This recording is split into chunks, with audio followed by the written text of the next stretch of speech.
Boa tarde, pessoal. Obrigado pela presença de todos.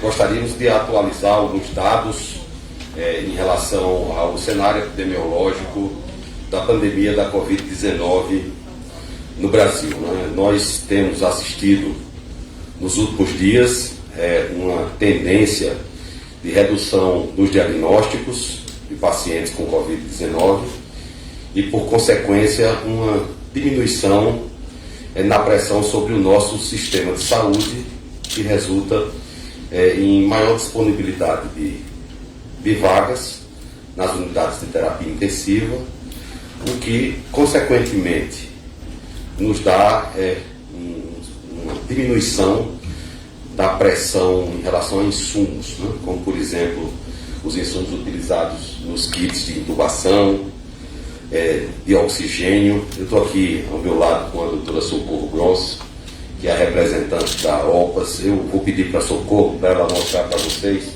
algumas curvas epidemiológicas relativas à pandemia. Socorro, por favor. Pode passar o slide. Certo. Boa tarde a todos e todas, as pessoas que estão escutando, ministro. Obrigada por este convite e também por a oportunidade de compartilhar as curvas epidemiológicas que nós observamos em Brasil. Por exemplo, não sei se temos o slide. Socorro, eu aproveito enquanto o slide não está sendo transmitido para, através de sua pessoa, agradecer ao Dr. Tedros Adhanom, presidente da Organização Mundial de Saúde, que tem em suas redes sociais externado a relação muito boa que existe entre o Brasil e a Organização Mundial de Saúde, por intermédio do Ministério das Relações Exteriores, nosso chanceler Carlos França, e do Ministério da Saúde, que inclusive agora no dia 30 vamos participar de uma coletiva internacional para discutir o cenário mundial da pandemia e as medidas que estão sendo adotadas no Brasil. Cadê o slide? Ok.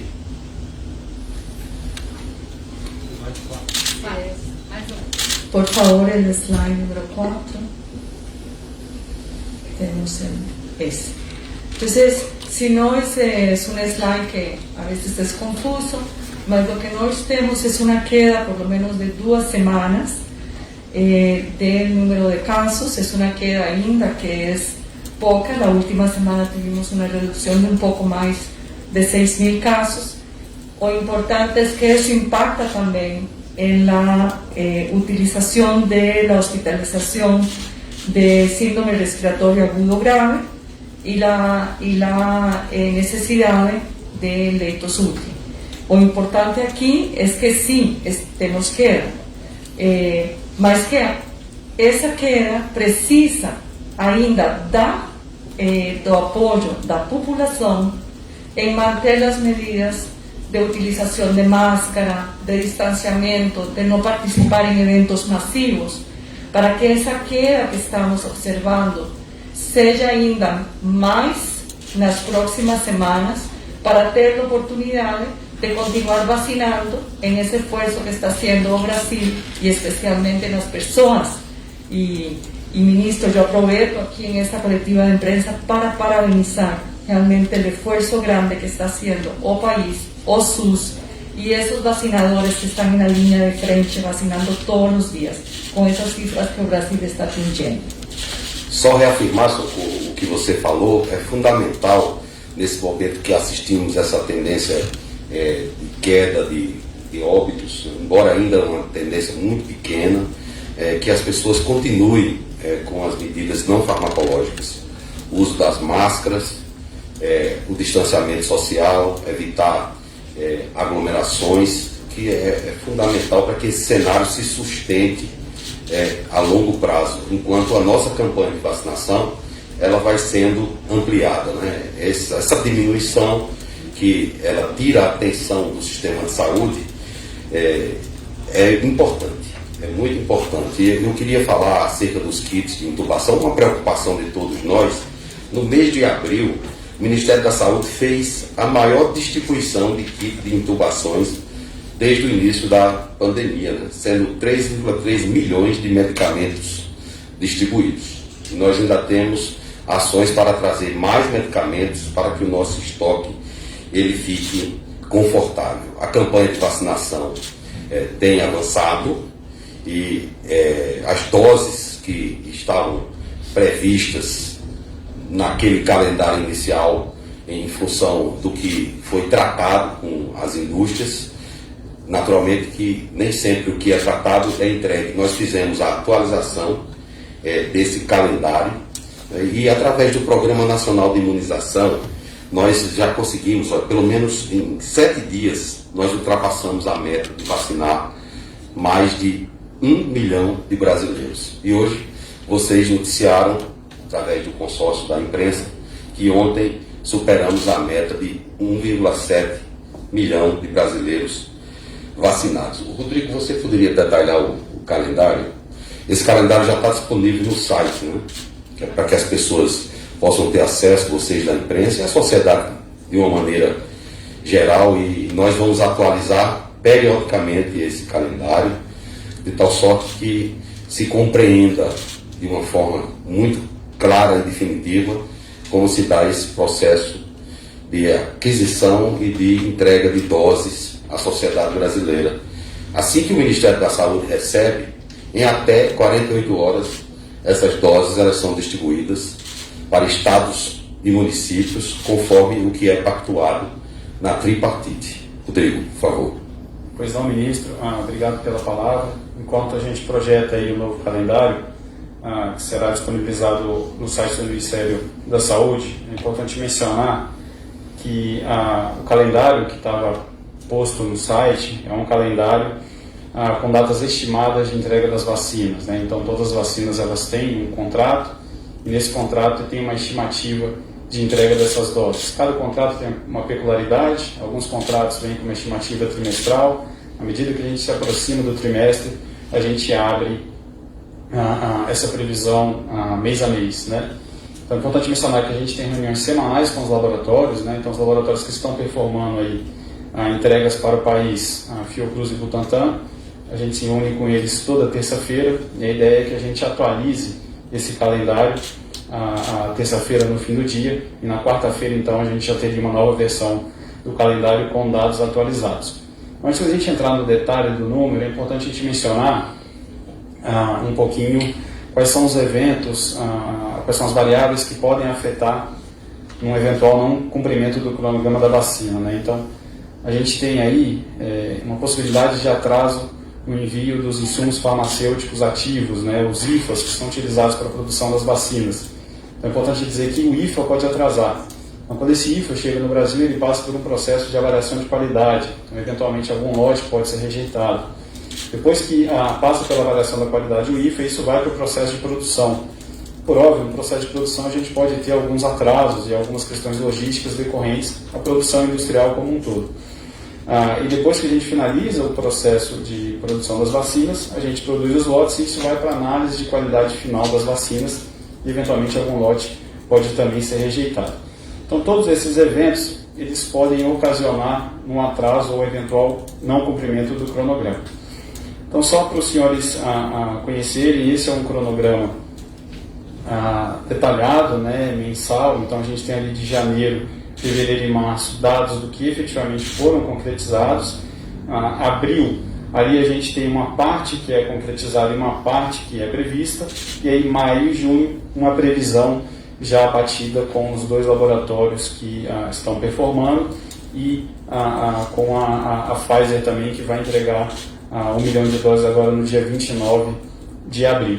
Então, só para os senhores saberem, a gente acrescenta ali 2 linhas novas, né? A linha do INCQS, para deixar claro que algumas dessas doses elas passam pelo Instituto Nacional de Controle e de Qualidade em Saúde, né? É uma instituição pública que faz a avaliação das qualidades, então é uma quantidade de doses pequenas, mas é importante dizer que essas doses elas ficam lá para avaliação da qualidade. Então, Não sei se os senhores têm a tabela antiga, mas comparando isso com os dados anteriores, a gente vê uma diferença de performance inicialmente prevista em janeiro. A gente tinha ali uma previsão em janeiro de 1,4 milhões de doses a mais do que realmente foi performado, e essa diferença foi reposta em fevereiro. Então, em fevereiro, em tese, quantidade geral de vacinas, a gente está ali na mesma ordem de grandeza. Em março, a gente tem ali alguma diferença, que no calendário originalmente divulgado, a gente tinha previsão de algumas doses do laboratório Covaxin, da vacina Covaxin, e a gente tinha previsão de entrega de 3 milhões de doses do consórcio COVAX Facility. Então, como não teve aprovação por parte da Anvisa da vacina Covaxin, ainda está sendo discutido e será submetido um novo pleito para reanálise da Anvisa, e a Covaxin, e o COVAX Facility acabou não conseguindo performar na quantidade esperada. Então, ao invés de 3 milhões de doses, foi entregue 1 milhão de doses. Então, isso se deve à defasagem do cronograma inicialmente previsto, do cronograma estimado de entregas para o mês de março. E no mês de abril, de igual forma, a gente tem uma expectativa mais baixa de produção, porque não tivemos igualmente a Covaxin entregue, e tivemos alguns ajustes aí. Também tinha na previsão inicial a entrega das vacinas da Sputnik V, fruto do contrato celebrado entre o Ministério e a União Química. Então, esses valores não serão entregues em abril, mais uma vez, por conta do não licenciamento dessas vacinas na Anvisa. Então, ministro, é isso. Esse é o nosso calendário estimado. É importante dizer que isso vai ficar no site, a gente vai atualizar semanalmente. Então, terça-feira, no fim do dia, a gente consegue os dados finais, e a partir de quarta-feira, começo do dia, isso está divulgado. E é importante refrisar quais são as variáveis que devem ser consideradas e que devem ser analisadas em possíveis eventos de não cumprimento do cronograma na entrega dessas vacinas.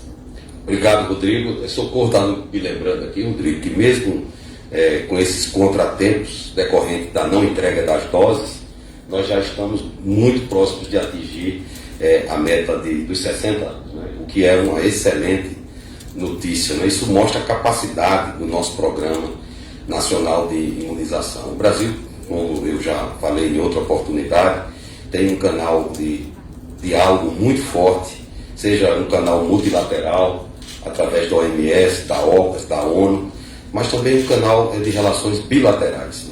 Agora mesmo vamos receber da Espanha um quantitativo de insumos para o kit de intubação. E aqui já agradeço ao embaixador da Espanha, que não mediu esforços para apoiar o Brasil. A nossa relação com a China também é uma relação muito produtiva, um parceiro comercial importante do Brasil. Tivemos essa semana uma reunião, já disse a vocês, com o embaixador Ian Vang, o Dimas Covas, tudo para conseguir que haja a regularidade na remessa do IFA. E essa regularidade, ela não decorre só de um ato de vontade do governo chinês.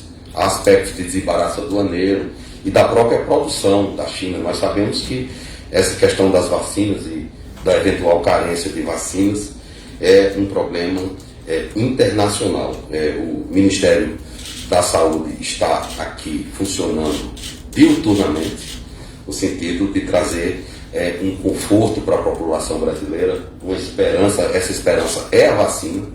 Nós não tínhamos a vacina no ano passado, e o mês de maio pode ser um mês com muito boas notícias, e assim que tivermos essas notícias, nós vamos passar para a imprensa e vocês vão comunicar à nossa sociedade. Hoje pela manhã eu estive na cidade de Cristalina, visitando uma unidade básica de saúde modelo, totalmente informatizada, com apoio de telesaúde, com a participação de diversas especialidades: cardiologia, oftalmologia, pediatria, dermatologia, psiquiatria. É um modelo da unidade básica de saúde moderna. Vocês sabem que esse governo, o governo do presidente Bolsonaro, desde o primeiro momento, ele priorizou a atenção primária. Nós sabemos que é através da atenção primária que nós vamos mudar a história das doenças, sobretudo as doenças crônicas não transmissíveis.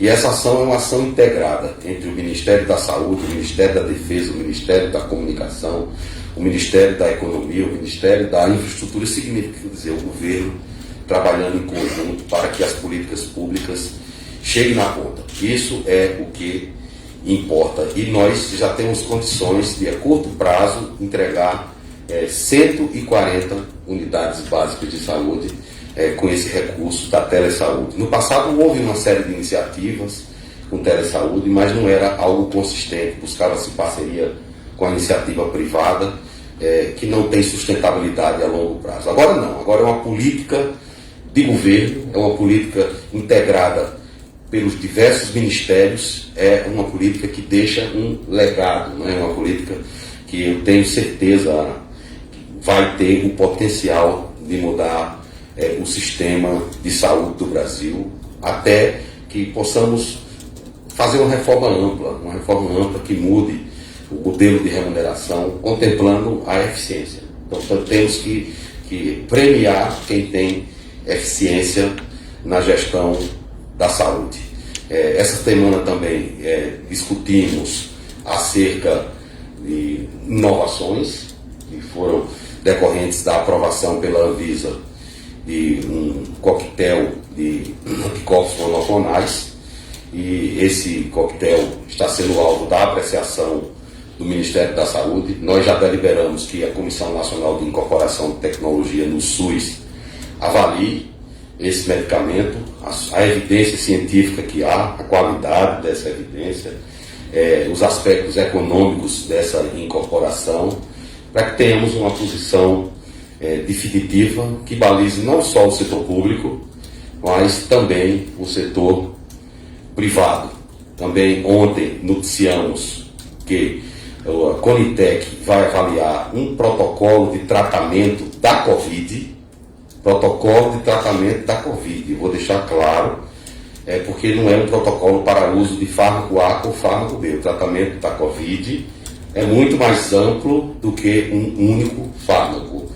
E logo que a Conitec tiver uma posição, porque quem define isso não é o ministro da Saúde. Nós temos uma comissão permanente de avaliação de tecnologias de saúde, que é a Conitec, prevista em lei, e que é ela que tem a prerrogativa de elaborar os protocolos clínicos e as diretrizes terapêuticas. É por isso que é muito importante bem informar a população brasileira, passar notícias que sejam verdadeiras e do interesse público. Nesse sentido, eu peço a colaboração dos senhores. Então, eu agradeço a atenção de todos e me coloco aqui à disposição para os esclarecimentos que couber acerca dos temas que foram aqui suscitados.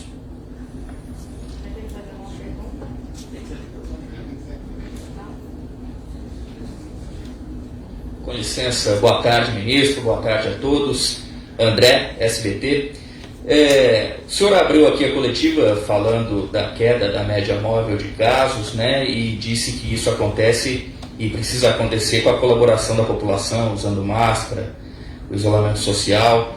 Mas ontem o presidente Bolsonaro, numa entrevista, disse que precisaria usar o exército até mesmo para impedir que continuasse havendo lockdown, as medidas de isolamento social em todo o país. E ele disse, inclusive, que esse uso do exército foi até combinado com os ministros. Eu gostaria de saber se o presidente falou alguma coisa com o senhor e como é que o Ministério da Saúde reage a esse posicionamento contra as medidas de isolamento. Obrigado. Bom, o Ministério da Saúde não reage, o Ministério da Saúde age. Claro, e se nós usarmos as medidas não farmacológicas, nós nunca vamos chegar ao lockdown. O lockdown é fruto do fracasso de todas essas medidas. E é nesse sentido que o presidente da República se manifesta. É bom que fica bem claro. E as recomendações, elas são para todos os brasileiros. Todos são iguais perante a lei. O presidente tem dado um apoio muito grande ao Ministério da Saúde, né? Tanto em todas as áreas, de maneira difusa, né? Medida provisória para a compra de vacinas, 20 bilhões de reais. habilitação de leitos Covid, mais de R$1 bilhão de leitos Covid habilitados. Então vamos trabalhar em cima de um contexto de levar harmonia para a sociedade brasileira. Isso é fundamental para que consigamos vencer essa dificuldade sanitária. O presidente falou com o senhor, ministro, a respeito do uso do Exército? O presidente fala comigo todos os dias, sobre todos os temas que o presidente julgar conveniente. Eu sou o ministro da Saúde, ministro escolhido por ele para gerir essa situação, e eu creio que todos estão vendo o trabalho que o Ministério da Saúde está realizando com apoio do presidente da República, os ministros, o ministro da Economia, o ministro da Infraestrutura, como eu aqui já falei de maneira reiterada. Ministro, boa tarde ao senhor, boa tarde a todos. O Wellington Valadão da Globo News. Eu queria saber do senhor como é que o senhor avalia esse corte no orçamento para o Ministério da Saúde, ali com um aperto nas contas. A gente teve aí um corte de 2 bilhões. Eu queria saber do senhor qual o impacto que isso deve ter nas ações de combate à pandemia, se o senhor pretende de alguma forma tentar pedir aí uma solução para isso, ver se é possível remanejar de alguma forma o orçamento e o impacto disso, por favor. Obrigado. Vou pedir ao Rodrigo, que ele é especialista em orçamento. Isso aí é do Paulo Guedes. A gente tem sempre um bom diálogo com o ministro Paulo Guedes, que me assegurou que não faltaria recursos para a saúde no Brasil. Obrigado, ministro. Acho que esse é o ponto, né? Existe o compromisso do Ministério da Economia de, em eventual necessidade de ampliação do nosso orçamento via crédito extraordinário para o enfrentamento da pandemia, isso será realizado. E enfim, o orçamento foi aprovado no Congresso, e a gente vai submeter à lei orçamentária e vamos executar as nossas políticas ordinárias aqui de saúde, respeitando a lei orçamentária que foi aprovada pelo Congresso e sancionada pelo presidente. E o compromisso do Ministério da Economia, como o ministro Queiroga já citou, é que em eventual necessidade de ampliação de crédito para o enfrentamento da pandemia, isso será realizado via abertura de crédito extraordinário. Bom, agradeço a todos. A coletiva está encerrada, ministro. Já atendemos todos. Obrigado. Muito obrigado.